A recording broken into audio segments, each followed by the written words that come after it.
오늘을 사랑하는 묵상 시간입니다. 오늘 본문 말씀 신명기 1장 4절입니다.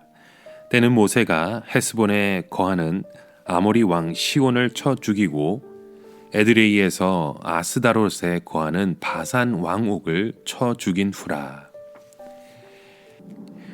자, 오늘 우리 신명기 두 번째 시간입니다. 하나님께서 이스라엘 백성들에게 정복하라고 명령하신 대상은 이 가나안 족속들이었죠. 그 가나안 족속들 중에서 아모리 족속이 가장 숫자가 많았는데요. 이들은 요단 동편에서 여러 나라를 이루어 살고 있었습니다. 그 대표적인 두 나라의 왕이 오늘 본문 속에 나오는 헤스본 왕 시온과 바산 왕 옥이었습니다. 하나님께서는 가나안 7 족속을 멸망의 대상으로 선포하셨습니다. 그래서 이스라엘 자손이 아니라 하더라도 누구든지 그 족속들을 믿음으로 처부수기만 하면 그들의 땅을 차지할 수 있었습니다. 그렇게 했던 족속으로는 에돔 족속과 모압 족속이 있었죠. 그래서 하나님께서는 모세에게 이 에돔 족속이나 모압 족속을 치지 말라고 말하십니다. 이스라엘 백성들은 가나안 땅에 들어가기 전에 이미 요단 땅 동편에서 멸망의 대상이었던 아모리의 족속의 두 나라를 쳐부셨습니다. 이것은 하나님께서 이스라엘 백성들에게 미리 샘플을 보여주신 것입니다. 즉 아무리 적이 강하고 이스라엘 백성들이 약해도 하나님께서는 그들에게 승리를 주시겠다는 말씀이죠. 이것은 오늘날 우리의 삶도 마찬가지입니다. 이 경쟁이 치열한 이 세상에 내가 차지할 만한 땅이 없어 보여도 하나님의 말씀에 순종하여 죄와 씨름하면서 거룩하게 살면 차지할 영역이 있다는 것입니다. 우리가 이 세상 현실을 두려워하면서 벌벌 떨고 있으면 우리는 오고 가도 못하는 신세가 되고 맙니다. 불의가 들끓는 세상 속에 들어가서 죄를 이길 때 우리의 그 기업이 생기고 우리의 땅이 생기게 되는 것입니다. 그런데 우리가 이길 수 있는 방법은 오직 기도밖에 없다는 것입니다. 적을 이기기 위해 우리가 하는 기도는 적어도 이 세상의 죄 이상으로는 강해야 하는 것입니다. 그래야 죄를 이길 수 있습니다. 하나님께서는 이스라엘 자손들이 헤스본 왕과 바산 왕을 정복하는 과정에서 바로 이 두 가지의 원칙을 보여주셨습니다. 그 하나는 이 사람들을 불쌍히 여기지 말라는 것입니다. 이스라엘 백성들은 가나안 땅을 철저하게 정복해야만 했습니다. 그런데 그것을 막는 것 중에 하나가 가나안 사람들을 살려 놓을 때 얻는 유익이었습니다. 가나안 사람들은 이미 가나안 땅에서 오랫동안 농사를 지어왔지만 이스라엘 사람들은 목축만 해왔기 때문에 농사에는 완전 문외한이었습니다.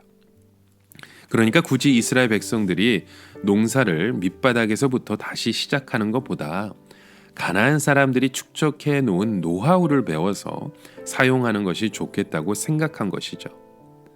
그러나 하나님은 그것을 하지 못하게 하셨습니다.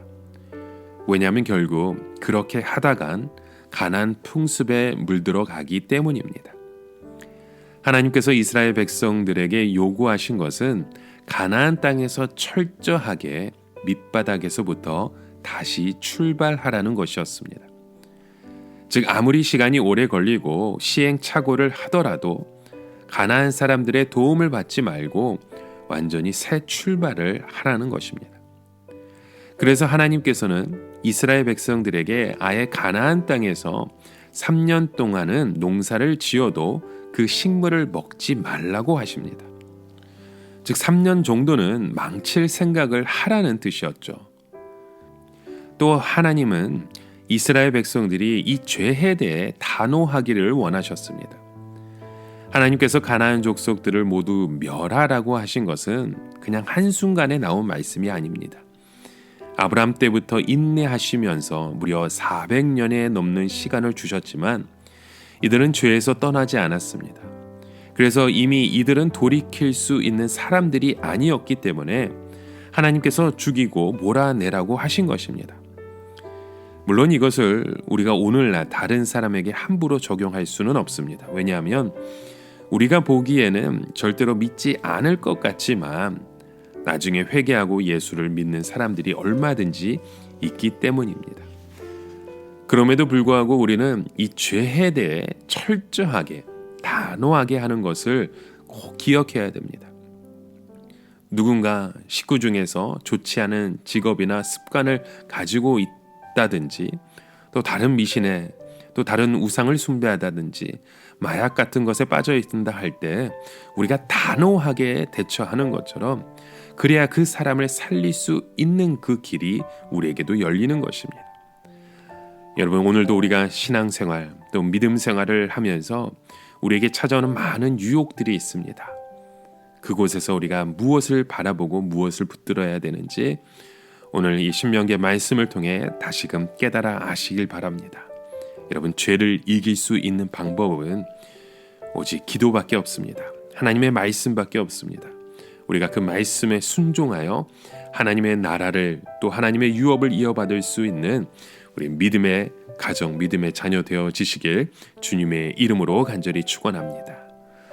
함께 기도합니다. 하나님 아버지, 오늘도 주의 말씀에 의지하여 주의 말씀대로 살아가는 주의 자녀 되길 원합니다.